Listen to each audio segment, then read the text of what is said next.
Hello and welcome to Misha and Dianne Watch Santa Barbara. Hello.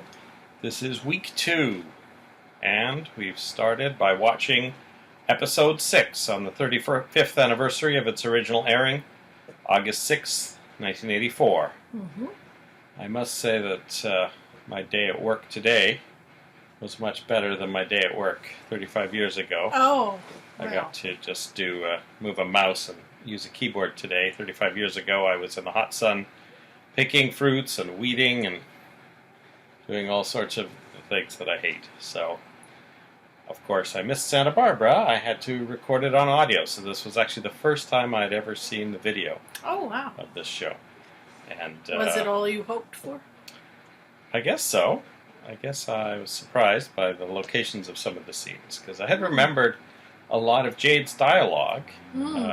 And I just assumed they were at the beach again, but it turns out they were in Lakin's bedroom. So Yes, yeah. I don't think they were at the beach at all this episode. I don't think so. So the show picked up where it left off the day before with Joe and Kelly face-to-face in the yacht. And Kelly's not too interested in seeing Joe, and she mentioned several times that he killed her brother, and he mentioned several times that he didn't kill her brother, and that he loves her, and he's trying to get her to say that she still loves him, but she's not taking the bait. No.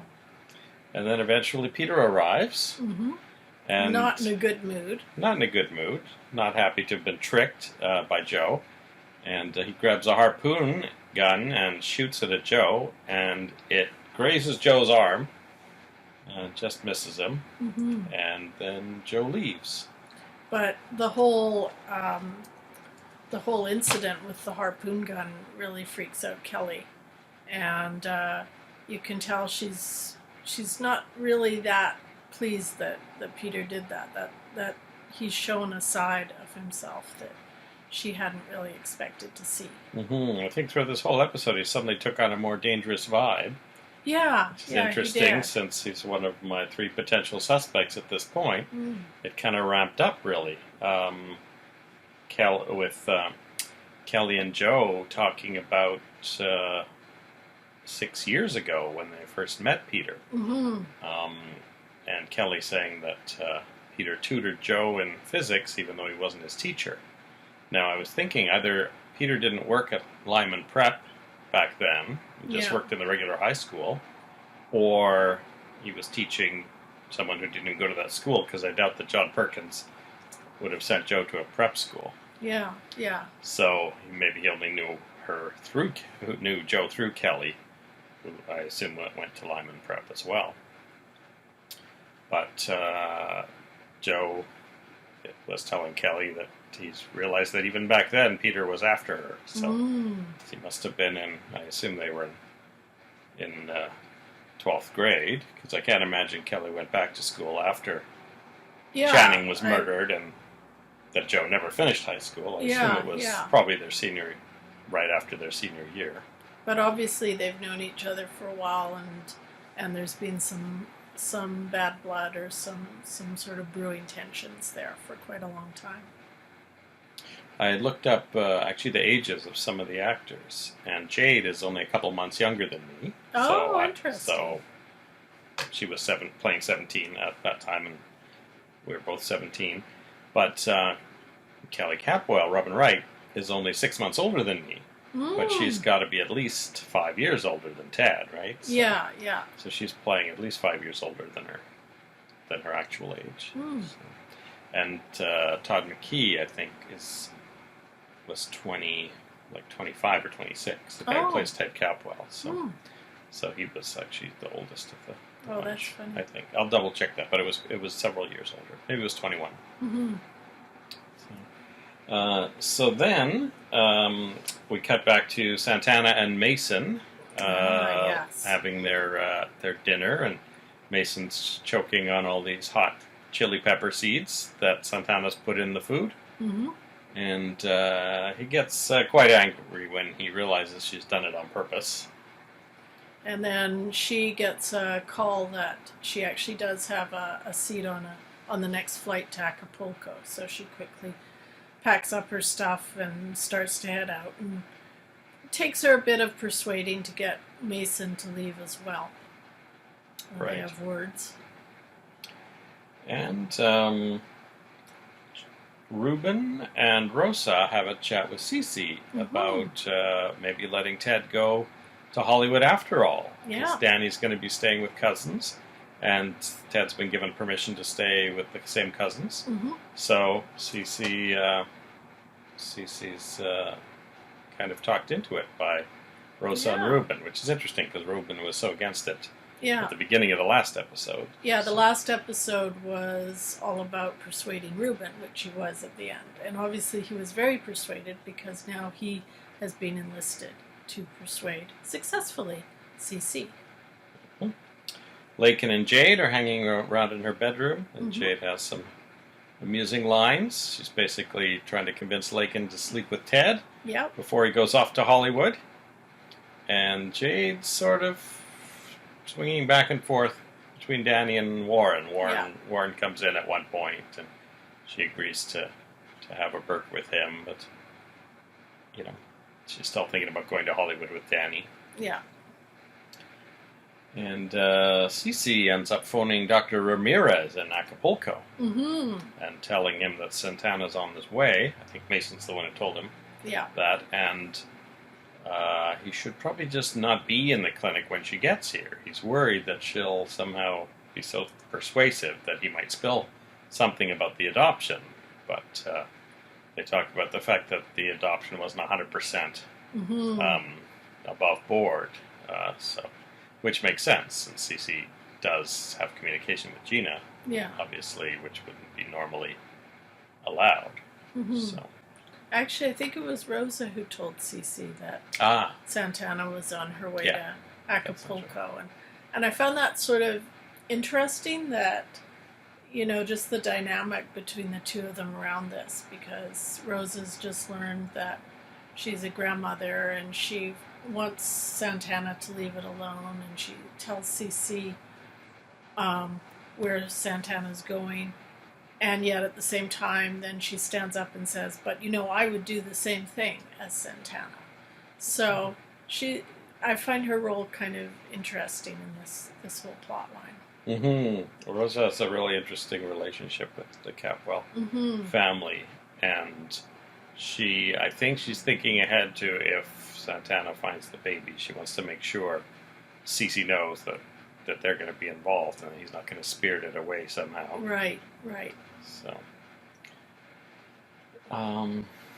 So back on the yacht, Kelly kind of quizzes Peter about some of the things that Joe brought up. You know, Joe mentions that, you know, because Peter was their friend, he was actually the only one who knew they were planning to elope. That's Yet right. Somehow Channing found out on the night of his murder. So, you know, Kelly had kind of downplayed it when Joe mentioned it, but then as soon as she's alone with Peter, she says, "Did you tell Channing that we were eloping?" Yeah. And he acts innocent and says, "Oh, I can't believe you think I lied to you."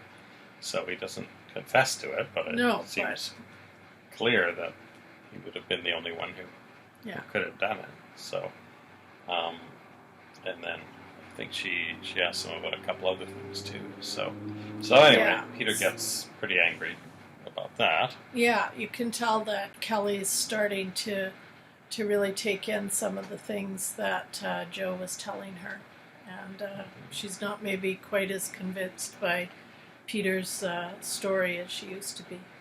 So Kelly, though, you know, thinks, I guess, that the best way to put this all behind her is if she and Peter get married in Las Vegas that night. Yeah. So she suggests that. I don't know if Peter would obviously want to marry her, but I think Peter is also scared of Cece and what he would say if they didn't follow the Capwell plan. So that's right. He doesn't jump on it quite as excitedly as you might think. And then Joe briefly went to see his mom and get a gun from a drawer. Never a good sign. No, Marissa says that's going to be a parole violation. You go right back to jail. So I won't get caught. So He's kind of a hothead. Yeah. Yeah. And then he goes to meet Dominic, who left a message with Marissa. They go to that place with the spiral staircase. And then before Dominic can say anything, Joe pulls a gun on him and demands to see his face and to step into the light. And Dominic slams his hand down on the light switch and runs away. And that's the final scene. So who knows if Joe's going to shoot, or if Dominic will get away, or if that scene will turn around somehow and they'll end up having a conversation. We did get a little hint, too, just before that happened, that if Ted does go down to Hollywood, that Lincoln might find a way to join him down there. She mentions having a friend down there. And they go off on a little romantic tryst, I guess. Some sort of local lover's lane, I guess. Yeah, that's right. They go up to somewhere where they can see the stars and they hang out. And I think they finally kissed after quite a few false starts over the last week. Yeah. So. And again, we see Jade sort of going back and forth between Danny and Warren. She's obviously been out with Warren, and while she was enjoying herself with him, Danny snuck in and took the air out of Warren's tires, and that gives him an excuse to drive Jade home. So they're still competing for her. Yeah, Warren warns him if he finds out that he was responsible for letting the air out of his tires, he'll let him have it. So. Yeah.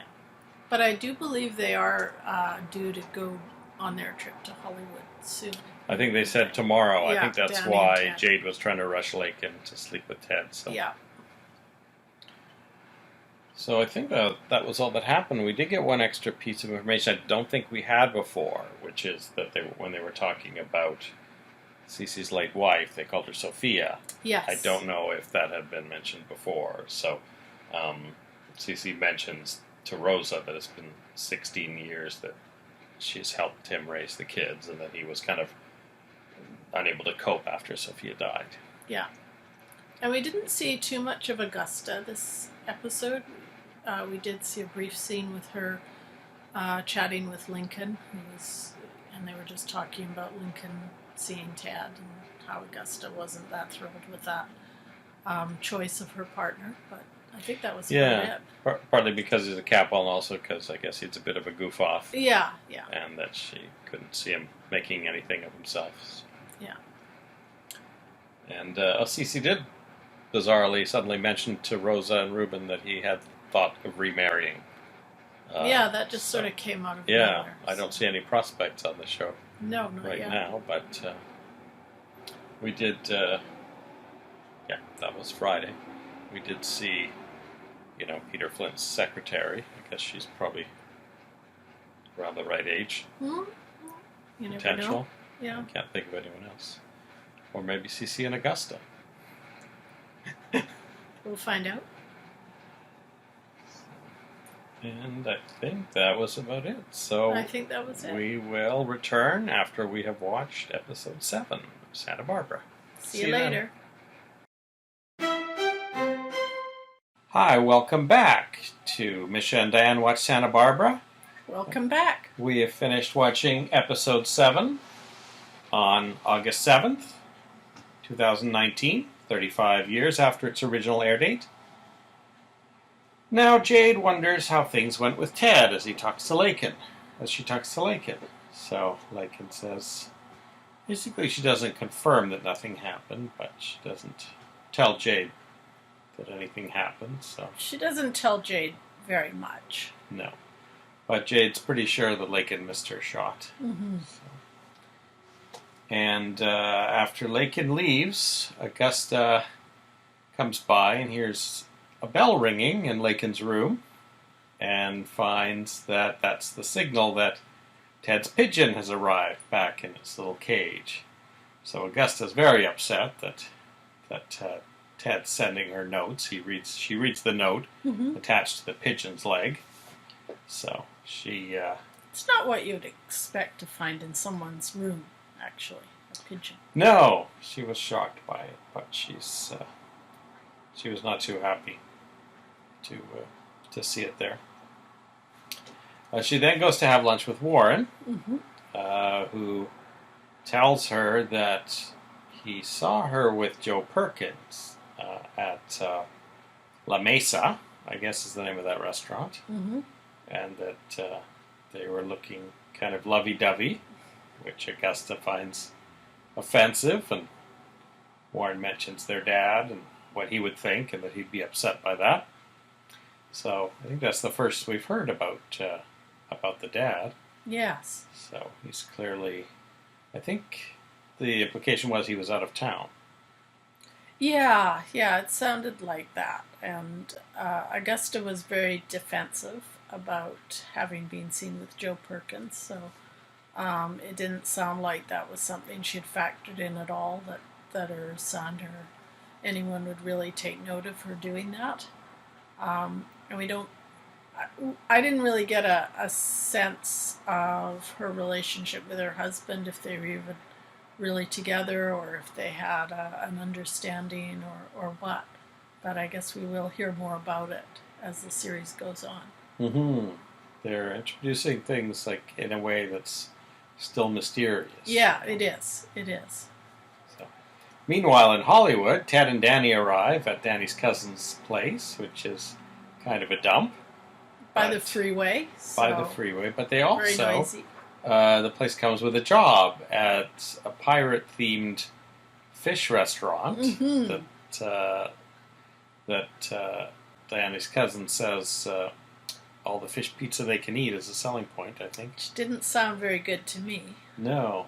So then later in the episode you see Ted and Danny in their pirate costumes running around in the kitchen at the restaurant doing deliveries. So Ted takes a call for a delivery into what sounds like a swanky part of town. So we may see that delivery happen in the next episode. Yeah, it looked, well, they showed a lot of the girl on the other end of the phone. So, so it seems likely that they're not going to just, that's not just a simple order. That's probably going to be something. Meanwhile, Santana has made it to Acapulco. And she goes to the hospital, which we've seen before. We had a flashback a couple episodes ago of her after she'd been not allowed to hold her baby. She had sneaked over to the place where all the babies are kept and had looked, because she had said earlier she'd seen Brandon once. Yeah. So that must have been when it was. So she comes to the same hospital, kind of looks at the baby area, remembering that. She gets stonewalled by the nurses there who might have remembered her, but they all claim to not remember her or not know anything. They say Dr. Ramirez is in Germany, I believe, and some of the nurses are not there anymore, and one, they don't know where she is, and the one who does show up, claims not to know anything. Yeah. But that's not enough for Santana, so she figures that the Germany story sounds weird, since, she'd only called yesterday, and Dr. Ramirez hadn't mentioned anything about going to Germany. So she tricks Dr. Ramirez's secretary by phoning and saying that she's a doctor from New York and she needs to talk to him about a patient. And then the nurse reveals that he is staying at the hotel, Acapulco Hotel. And so she phones the hotel and they track him down, and he answers, and she hangs up because she just wanted to make sure he was there. Yeah. And then she shows up at the hotel and sits by the bar and flirts with him. And after a lot of back and forth, it turns out he had recognized her the whole time. Yeah. And she says, well, the only reason you could know I'm down here is if Cece told you. Yes. So she's put it together very quickly. Yeah. And we can see that Cece was right to be worried that she would find a way to squeeze Dr. Ramirez. So I'm sure in the next episode she'll find out more than he really had intended to reveal. Yes, I think so. On the Mason side, he starts the day by hassling Joe by sending some police in to question him about his whereabouts the night before, where there was a break-in. Yeah. And Joe's kind of a bit of a smartass, considering they could send him to jail for parole violations very easily. Joe actually gets really lucky because they actually find the person who did do the robbery that they're accusing him of. So they don't actually have any reason to bring Joe in. But he doesn't really seem to help his case very much by mouthing off at them and not really taking it very seriously. Mason tells him that it might be best for him to relocate out of town because he might find himself being arrested a lot or interrogated a lot by the police. So, yeah. So that's a threat. So Joe immediately goes to the polo field where he knows Kelly is watching Peter Flint playing polo. Yes. So he comes up with this stack of letters that he wrote to Kelly in prison. Which I must say, considering he claimed to write her letter every night, it was actually a pretty small. It was a small stack. 6 to 8 I'm letters. thinking maybe he just worked on a little bit of a letter every night. Yeah, maybe he didn't finish high school as we theorized last time. So Kelly doesn't want the letters, but then he says, "I thought about you every day, and I still love you." And she says, "I want you to leave." And he says, "I know you still love me." Pretty, somewhat similar to their yacht conversation, really, but she's a lot angrier. We heard the song come up a few times in the background too, so they got a lot of mileage out of that song. Mm-hmm. I suspect we'll hear the whole version at some point. Mm-hmm. Mm-hmm. And so I think he finally convinces her to take the letters if he'll just leave her alone. Yeah. But that's around the time when Peter notices from his horse that Joe's there talking to Kelly, so he, like, in his befuddlement, gets off the horse in the middle of the field and promptly gets run over. And the injury seems to be quite bad after the commercial break, because he's on a stretcher, he kind of doesn't know where he is. He's all covered with mud because he's basically been trampled by a horse. But as soon as Joe, he hears Joe's voice, he immediately recognizes Joe. And he's upset, but he gets taken away. So yeah. And Joe gets in his car. Yeah. And is surprised when Dominic pops up in the back seat with a gun and puts a gun to Joe's head. Yeah. And that's how it ended. Yeah. So I'm really excited to see the Dominic thing moving forward. I find that really interesting, the Dominic storyline. So. Yeah, it'll be interesting to see where that goes. And Santana's moving along too pretty quickly. I think she's going to find out. She may be finding out where her son is, at breakneck speed. So. Yeah. The plot lines are moving along quite quickly. So it's and we're meeting or we're hearing reference to new characters just about every episode. And Ted and Danny, it's not clear where their storyline is going, but I guess it's a summer fun storyline, and they'll probably get caught up in one or two wacky adventures, and if Jade and Lincoln show up, they might have some adventures before school starts again in the fall. So far, they haven't had a lot of luck moving forward with their acting careers. They did try to meet with the, I guess she's a casting director, who had initially spotted Danny and had him do the hand gliding. But they didn't have much luck getting anywhere with her when they finally did meet her in Well, there were a lot of Hollywood. people in there waiting all day, and then at one point the receptionist said, "Well, you guys might as well go home. Yeah. The day's over and there are no more roles available." So everyone left except Danny and Ted, but they weren't able to get anything more out of her when she came out of the office. So who knows if that's the end of that career, or if they'll find something in the movie industry. We'll see. All right. Well, we will see you again after we watch episode 8 of Santa Barbara. See you soon. Hi, and welcome back. Misha and Dianne have just watched Santa Barbara episode 8 on August 8th, 2019, 35 years after its original airing. And a very good episode it was, too. Yeah, a lot of exciting stuff A lot happened. of action in this one. Started off with Dominic holding the gun to Joe's head in the car. Mm-hmm. And Dominic says they have to trust each other. Yes. And wants Joe to search the Capwell mansion, especially Channing's room. Which, you'll remember from a couple episodes ago, was exactly what Santana was trying to do as well. They may run into each other in that room. At some point, maybe. So, yeah, the Dominic mentions again that Channing's room has been sealed since the night of the murder. So Dominic has all this inside information about the Capwell house somehow. So there could be lots of secrets in that room.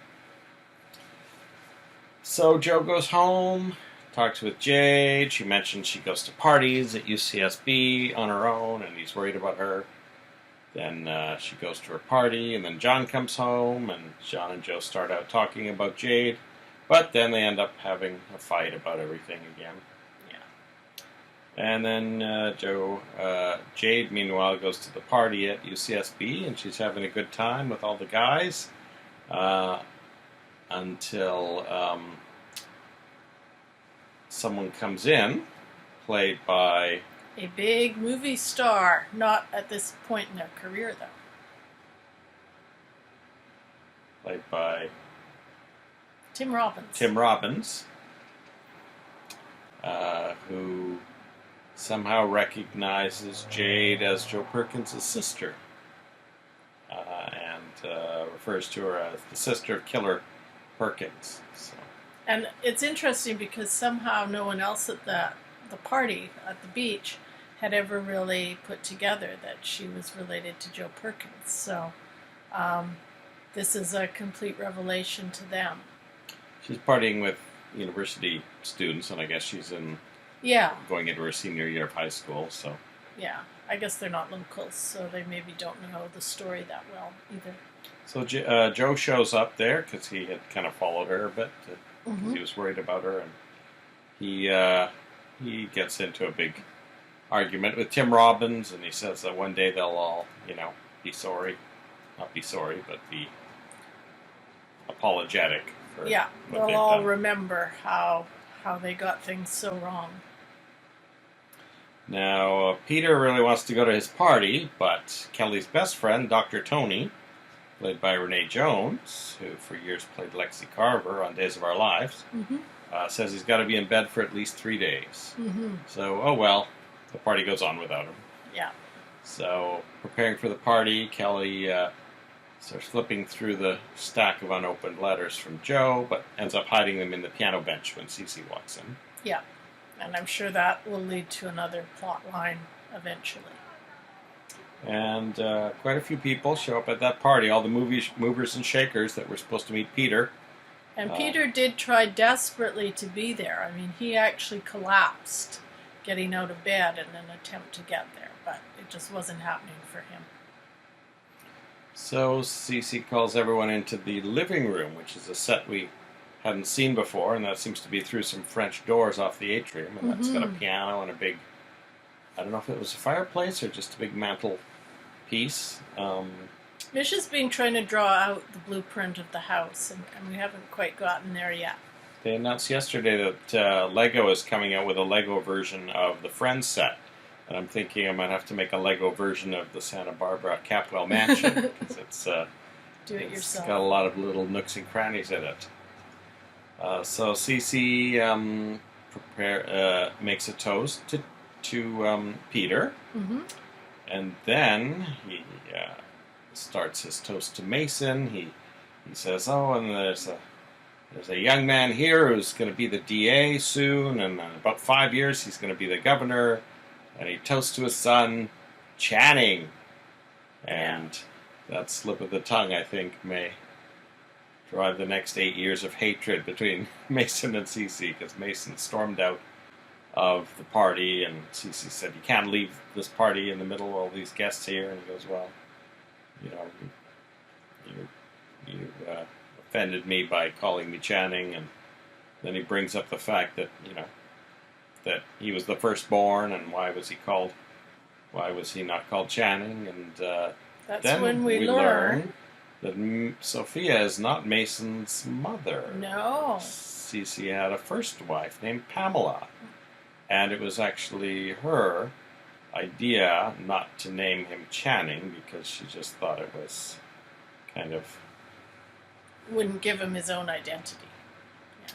So anyway, he can blame his mother for not being called Channing, but Mason decides to leave. He's brought a date from City Hall, a clerk at City Hall. Their relationship this evening of the party was already a little bit tense because Cece did not at all approve of the date that Mason brought to the party. She was not high class enough. No, and she's kind of in this hot pink dress, so you can tell she's a little bit déclassée. She keeps talking about how super everything is and how impressed she is by the size of the room. So obviously she's not used to being in this kind of a situation. One wonders if Mason picked her on purpose just to put a little thorn under Cece's saddle. Yeah. So they leave, and meanwhile in Acapulco, Dr. Ramirez tries to get Santa up to his room. Santana.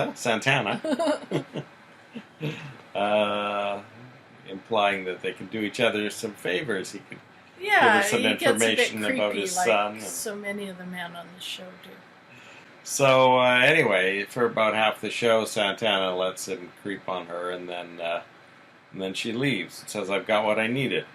And he's very confused, but then he gets a phone call from her later saying, guess what? I recorded our whole conversation. She plays it back, and he goes, "Well, I don't care."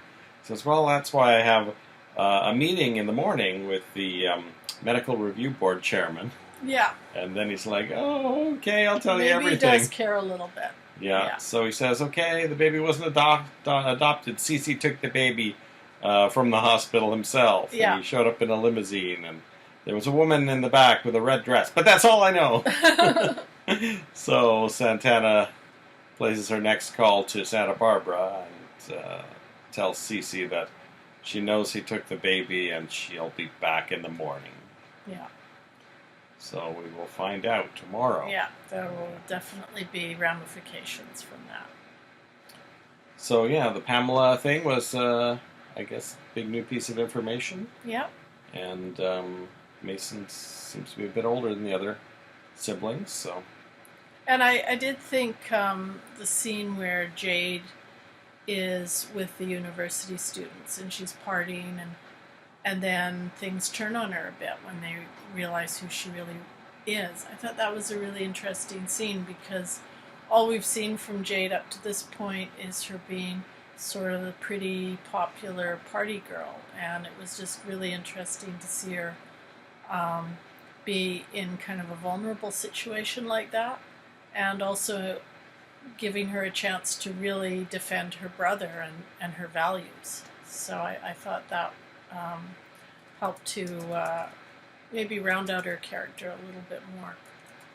And also the conversation she had with Joe before then, when you see that she's really looking for his approval in some ways and his reassurance. They have another talk after the altercation, and he suggests they go on vacation. I think he started out by suggesting they both go, but I think then in the end he just tells Jade she should go to Hollywood because that's been her dream. And we did see some more of the adventures of Danny and Ted in Hollywood this episode as well. Yes, we saw our third big star. Yeah. Janine Turner, later of Northern Exposure, Mm-hmm. but she was billed here as Miss Galaxy, Yeah. and she was called Janine Turner, so I assume Janine Turner actually did have a title of Miss Galaxy in some kind of a pageant. We're looking that up. I'm looking it up right now. Yes, I had no time to do that in the last hour since we've seen the show.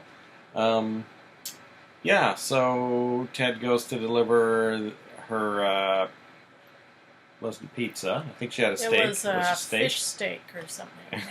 Yeah. and he's got his eye patch on, but he puts on. He's dressed like a pirate, as we mentioned last time. He puts on some shades so that he looks cooler, and then he recognizes her immediately as Miss Galaxy. So I don't know. I think that may have been a made-up title, but they used her real name. So he goes a bit gag over her, and then he gets his very own dream sequence where he's imagining himself being fought over by Miss Galaxy and Lincoln, and in this little fight he's having in his head. Lincoln is the one he decides to be true to. So that does show that at least at this point in this story, he's still dedicated to Lincoln, even though he's obviously tempted by the many beauties in Hollywood. And that's about it, I think. So I think so. How did it end? How did this story it ended with Cece taking the call from Santana. Okay. So. All right, well, we will be back after we watch episode 9 of Santa Barbara. See you later. Welcome back to Misha and Dianne Watch Santa Barbara, Week 2. Hello. We watched episode 9 on August 9th, 2019. Mm-hmm. And Dominic wants Joe to search Channing's bedroom. Which sounds very risky to me. Mm-hmm. He's wanted by everyone in the Capwell house, and, you know, it would be a parole violation, but he is planning to sneak into that house. I mean, it takes some talking into, because he says to Dominic, there must be 50 rooms in that house. I don't know which one's Channing's bedroom, and asks if Dominic could maybe get a floor plan. So Dominic seems to know a lot about the Capwell house. Joe asks why. Like, how do you know Channing's bedroom is next to Mason's or whatever it was that he said? So, Plus, I would think a powerful, wealthy family like the Capwells would have really good security, too.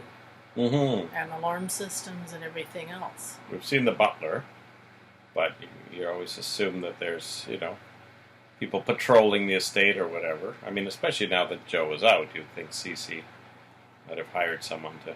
Those 2 thugs that we saw. Yeah. Maybe there was security men. So. I found it a bit strange that Joe didn't seem to know that Channing's bedroom was next to Kelly's.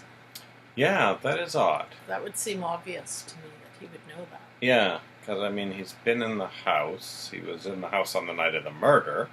Well, and he and Kelly were together for years, I guess. Well, they must have been sneaking around behind Cece's back and never went to the... Maybe there's a boathouse somewhere. I don't know. See some boathouse flashbacks. Or they spent a lot of time on the beach. So Kelly throws Joe's letters into the fire. Then she pulls one out, reads it, and throws it into the fire. Yeah.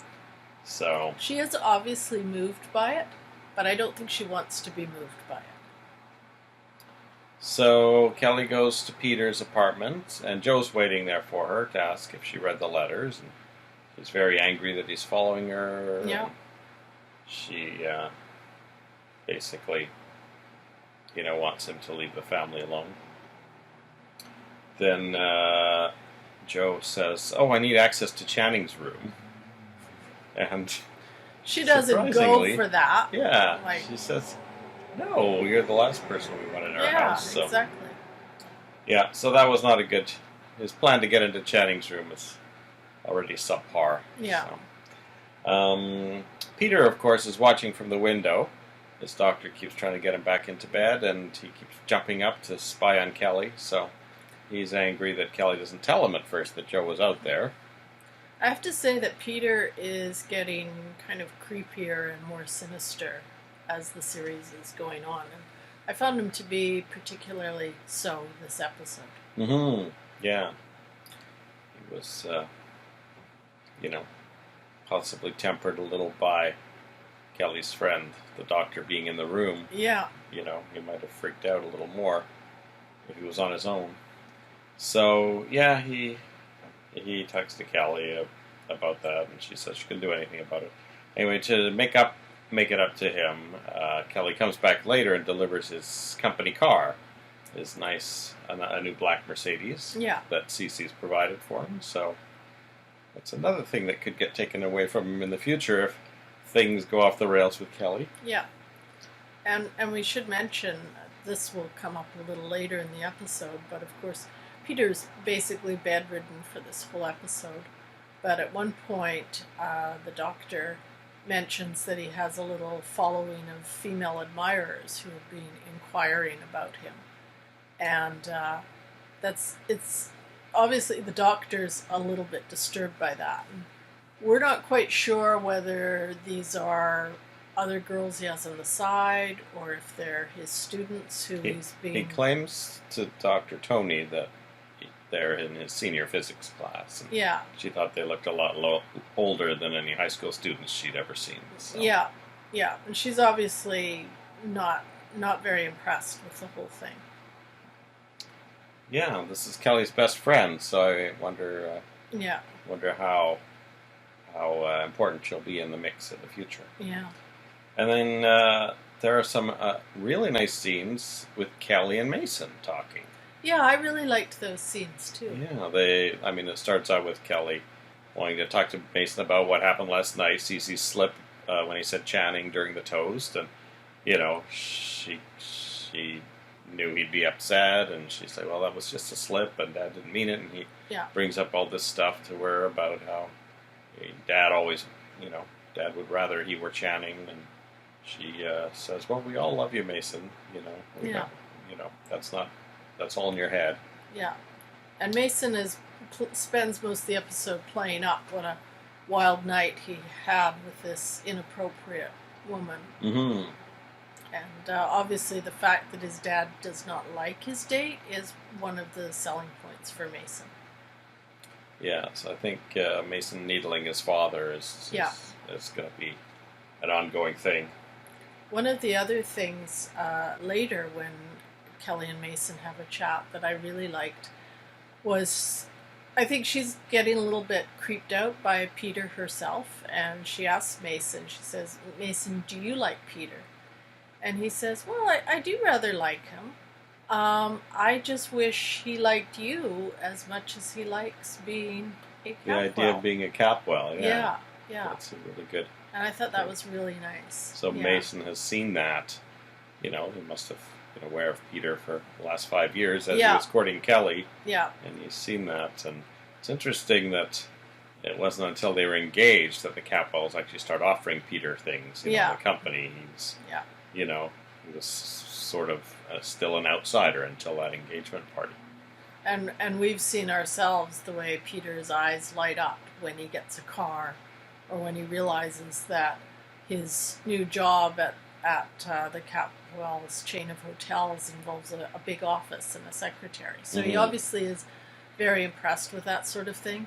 And the fact that he's so anxious to get to the party that Cece threw for him in the episode before, and to meet important people and to be seen. Mm-hmm. Yeah, we're seeing a lot of the same things Mason's talking about. Yeah, Peter's not coming off too well. No. So John comes home to pack up a few things and runs into Jade, and she mentions that she wants to go to Hollywood, and at first, of course, he says that would be a bad idea for a young girl alone in Hollywood. He said, "Oh, my friend's there. I could meet up with her." And then he starts to think about the bombing, and he says, "Well, you know what, maybe you would be safer in Hollywood." So he kind of gives her permission to go. And then later in the episode, she basically has the same conversation with Mom. Yeah.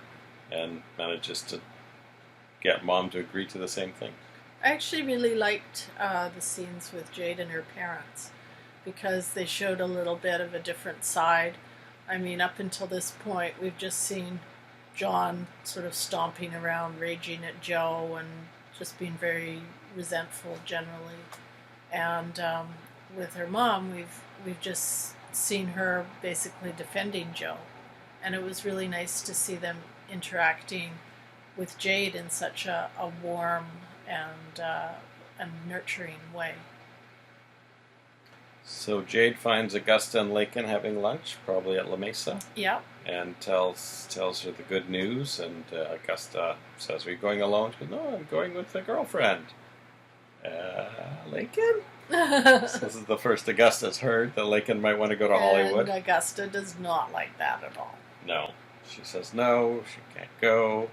It's not safe, and your father's in Bali for another 6 months, and I don't want to be alone in the house with minks. So she's got a lot of reasons. Lakin suggests calling Dad, and Augusta says no. I half wondered if, I don't know obviously how the storyline's going to go, but if maybe Augusta's husband will make a surprise appearance, and that would then pave the way for Lincoln to go to Hollywood for a little bit of time. It doesn't sound to me like he's probably in Bali on business. No. I mean, that's not the kind of place you go to make deals. Yeah. I get the idea he's like some sort of wealthy adventurer. Yeah. And he's just having fun. Yeah. In Bali. Maybe he's on a dig or something, Yeah. And leaves his family for 6 months at a time.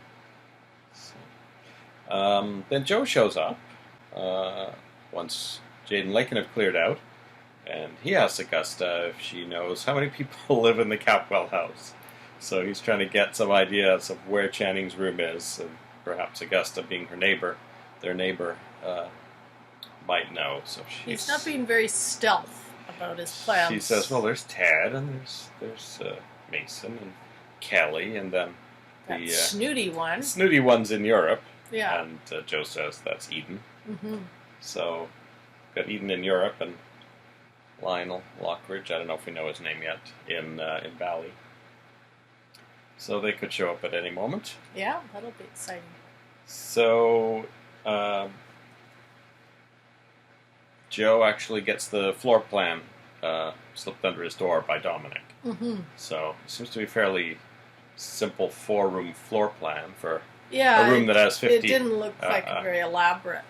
Yeah, if there's 50 rooms up there, it seems unlikely that 4 of them would be easy to find. But I think once you go up the stairs, it's the first one on the right, basically. So to me, this didn't look like an official architect's blueprint or anything like that. It looked like something that Dominic had maybe just scrawled out on a piece of paper. Mm-hmm.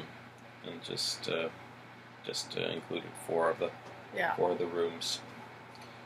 So Santana returns from Acapulco. That's right. Talks to her mother about how she found out that Cece was the one who took the baby from the hospital, and Rosa's quite upset by that, obviously. Yeah, and she it's talks obviously about, a huge breach of confidence. She says she's considering quitting, but then they realize they'd have to explain to Santana's dad why she quit, and then that he would find out about the baby. And it also occurred to me as well that Rosa would be much more useful to Santana if she's kind of in the house as a spy and can maybe find out a bit of information for Santana on the sly. Mm-hmm.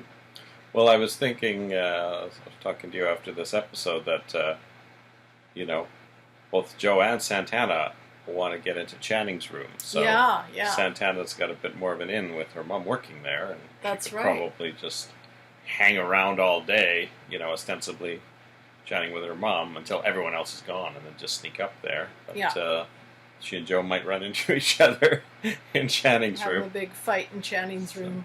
Yeah. Kelly next door. So then Santana goes to talk to Cece and basically says, "This is what I found out, and I want access to my son." He's like, "Oh, it'll be very traumatic for him to find out that Gina's not his mother," and she's like, "Well, I don't need to, we don't need to tell him. I just want to see him once." He goes, "Well, then you want to see him all the time, and it just wouldn't be good for him." So he basically refuses, and she wants a photo of him, and he says, "No, we can't see a photo of him at all." So. And then, luckily, one of the oil rigs catches fire. Yeah, so big CC has to run out. Yeah. He's been sort of dealing with it all throughout the episode. Mm-hmm. But there's an explosion at the end, and he races out the door. So he's left Santana alone in the Capwell Yeah. house. Yeah. So I'm thinking she's either going to search the study for a photo of Brandon or take the opportunity to search Channing's room, or both, in the next episode. Yeah, he's really opened the door for her to have an opportunity to have a good look. So we'll see how that plays out. We did also learn today through various conversations that Cece was having that the Capwells not only have oil and hotels, but they also have a shipping line, it sounds like, as well. Yeah. So, a lot like Dynasty. Yeah, because like Dynasty. There was always storylines about oil tankers on Dynasty, and Fallon ran a hotel. Yeah. So, a lot of parallels there. Yeah. Yeah. Anything else we want to talk about before we watch the next one? Yeah, I can't think of anything offhand. Well, it's a Friday episode coming up, so there should be a good cliffhanger. Oh, that'll be And exciting. we will be doing another spotlight on another actor from Santa Barbara. And do you know who that is yet? I believe it will be Augusta Lockridge. Oh, boy. Louis Sorel. So, all right. join us in a few seconds after we watch episode 10. Okay.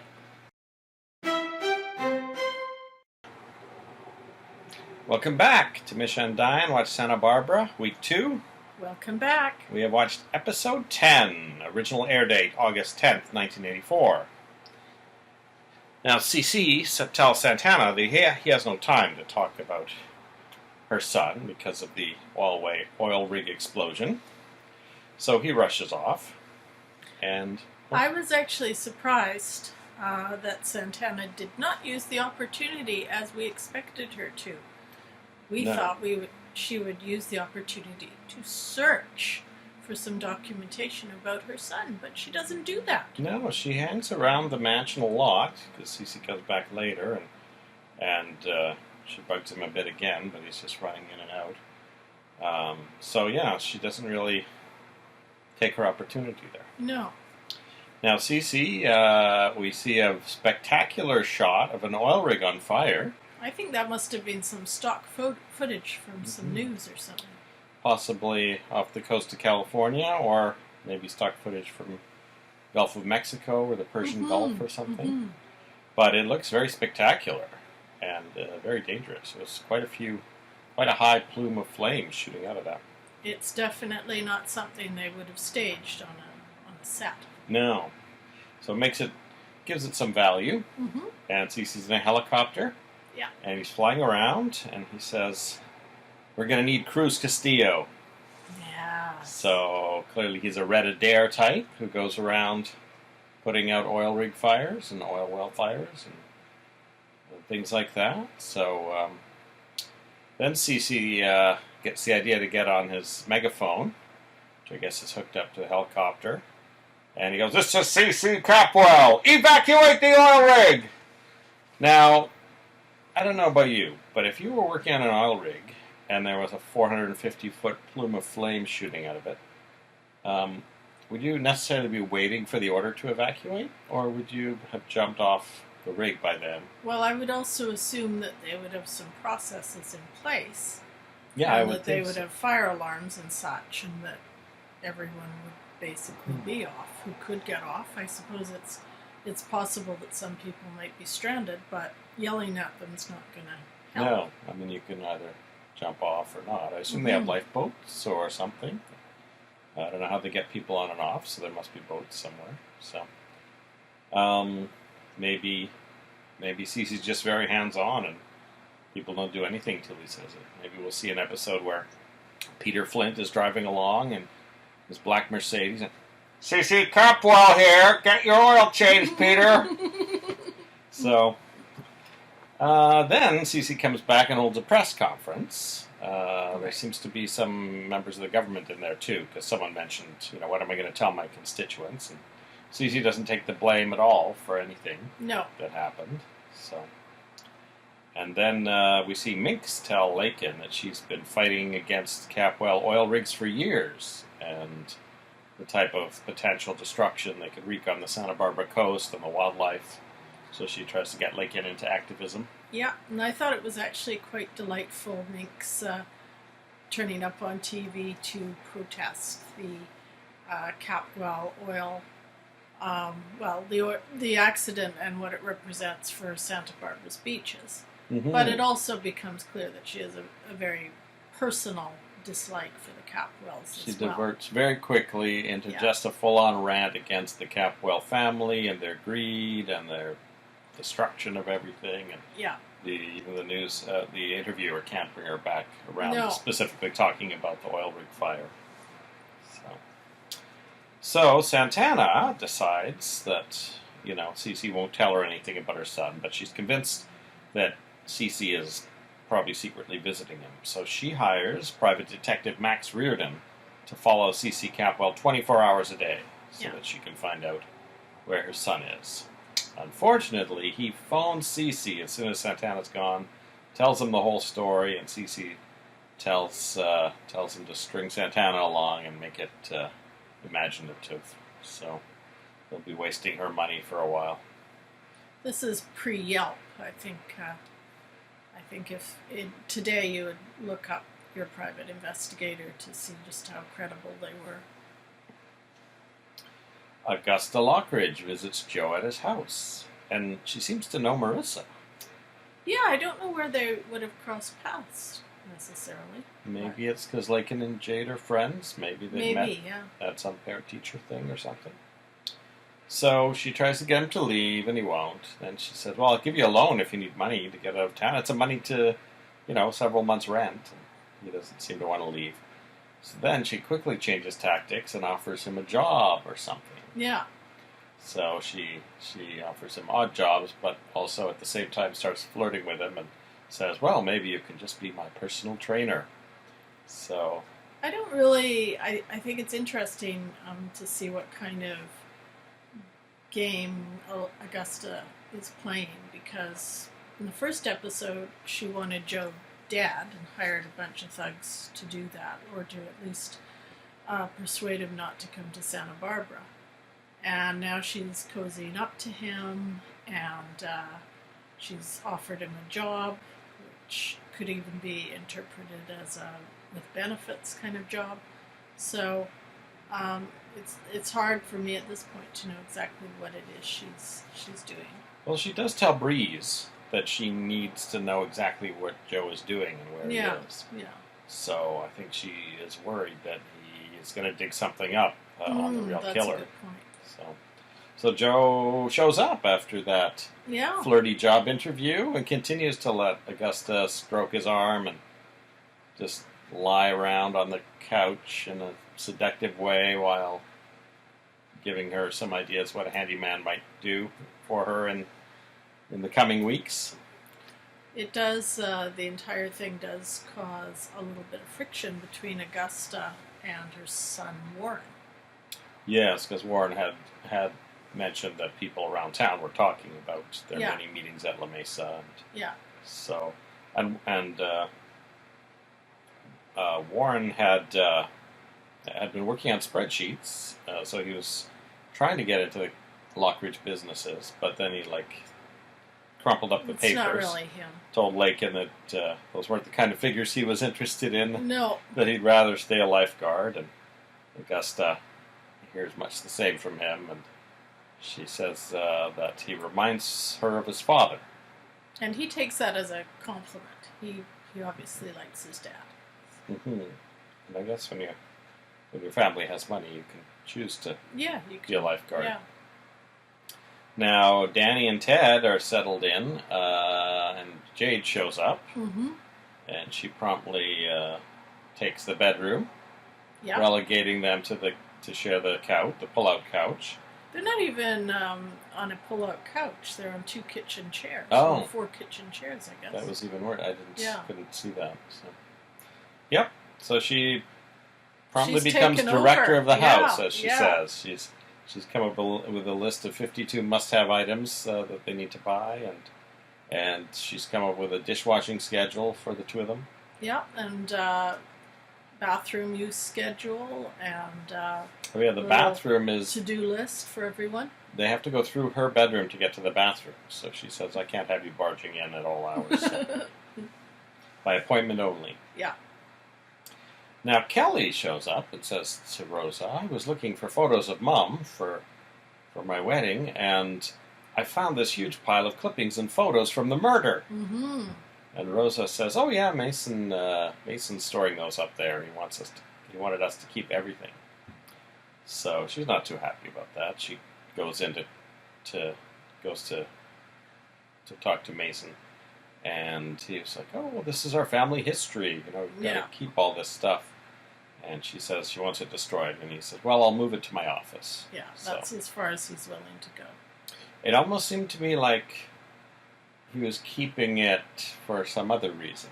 I thought so too. Yeah, it's very suspicious. Yeah, maybe he just enjoys looking at pictures of Channing being murdered all the time. Well, I don't know. He obviously there's no love lost between him and Channing, even though Channing's apparently been dead for 5 years. I mean, is it possible that he knows or suspects that Joe Perkins isn't the real killer and wants to keep that around in case possible. Someone else needs blackmailing or something? Thing. So.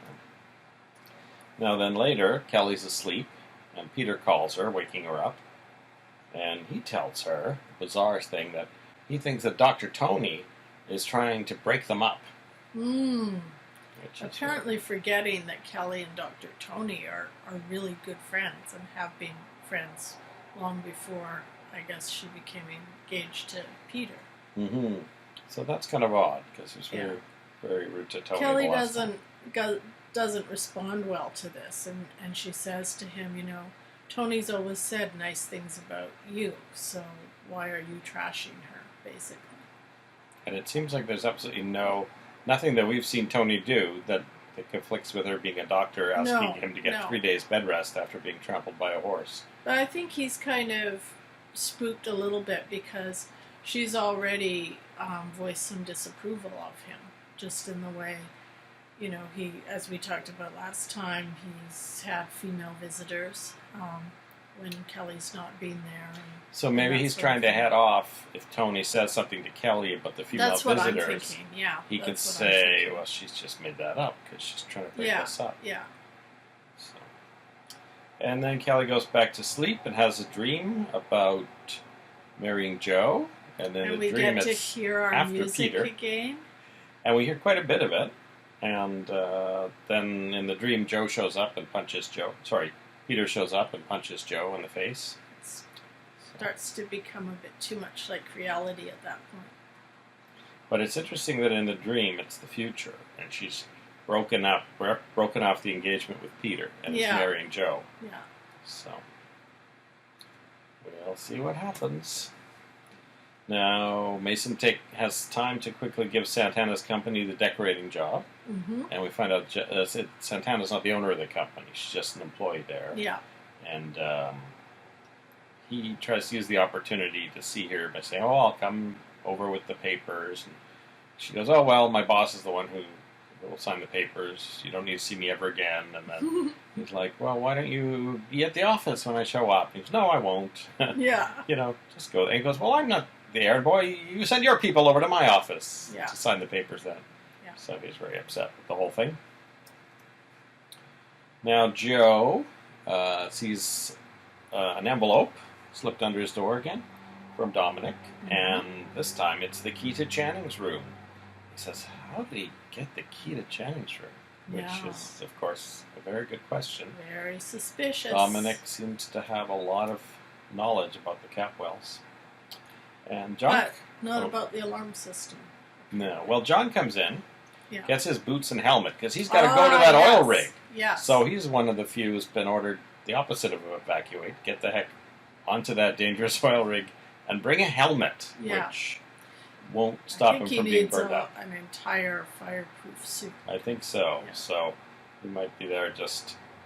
Well, maybe they need someone there who can have scenes with Cruz Castillo when he shows up, rather than hiring extras to welcome him to the oil rig or whatever. So. And then John just, gets into it a little bit again about, I heard you tried to see Kelly, and, the Capwells could ruin our entire family. Oh. So that's an interesting That's thing. very He works for ominous. Cece, but he says, that Cece could ruin Marissa and Jade and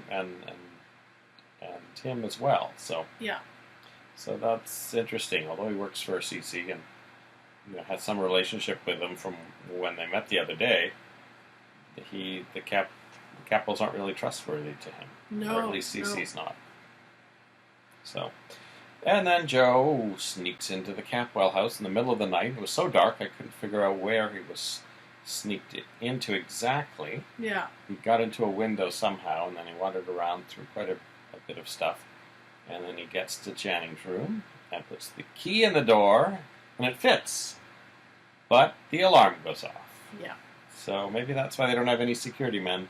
They've got the best alarm system on all their sealed off rooms. Yeah, they let the person get to exactly the room they want to go to, and then the alarm goes Well, off. that helps to know what's being targeted. That's you see, true. Sector 7G, Channing's room. Yeah, So again. yeah, so yeah, so maybe it's a good thing that Santana didn't try in the middle of the episode, because then we wouldn't have had this cliffhanger. Yeah, that's true. So, and I think that covers everything from the week. So I think so. So yeah, I guess Joe's going to be a pool boy at Augusta's. Jade and Danny and Ted are settled in. Lakin's back in Santa Barbara, and Cece's got an oil rig to deal with. And we're going to meet Cruz Castillo next week. Who I think is going to end up. He's being set up as a very big deal. So Yeah, so I don't know how much call there will be for a oil rig firefighter putter-outer. So he might only be on for a few days. Or he might be on for the entire run of the series. We don't know. We have no idea. He's going to be at that Santa Barbara reunion cruise. Oh. So the guy who put out a fire in one episode, receptionist in one episode, could be. We'll find out. This week's Spotlight On is Louise Sorel, who played Augusta Lockridge. This week's Spotlight is on Louise Sorel, who played Augusta Lockridge on Santa Barbara. Sorel was born Jacqueline Cohen on August 6, 1940, in Los Angeles, California, to Albert J. Cohen, who produced films in the 1940s and 1950s, and Egyptian-born Jean Sorel, an actress, pianist, and painter. Jean Sorel is best known for playing Mrs. Vandersnoot on The Monkees. Louise Sorel was previously married to Ken Howard, best known as The White Shadow, and Herb Edelman, best known as Big John in the much-loved sci-fi series Big John, Little John. Before Santa Barbara, Sorel appeared in a number of plays and television shows, including Naked City, a failed Woody Allen pilot called The Laugh Makers, I Spy, Mannix, Banachek, Ironside, Hawaii Five-0, Kojak, Cliffhangers, Charlie's Angels, The Incredible Hulk, Knots Landing, and Airplane 2, the sequel. Her most well-known role prior to Santa Barbara was Reyna on Star Trek. Sorel appeared in 493 episodes of Santa Barbara as Augusta Lockridge, starting with Episode 1 and ending with Episode 1801 in 1991, with a break between 1986 and 1988. After Santa Barbara, Louise created the even more evil role of Vivian Alamain on Days of Our Lives, whom she portrayed in several runs between 1992 and 2018. Sorel is scheduled to appear on the 35th anniversary cruise, departing from Miami in November 2019. That'll be very interesting. And we'll see you next week for week 3 of Misha and Dianne Watch Santa Barbara. Please join us. See you then. Yeah.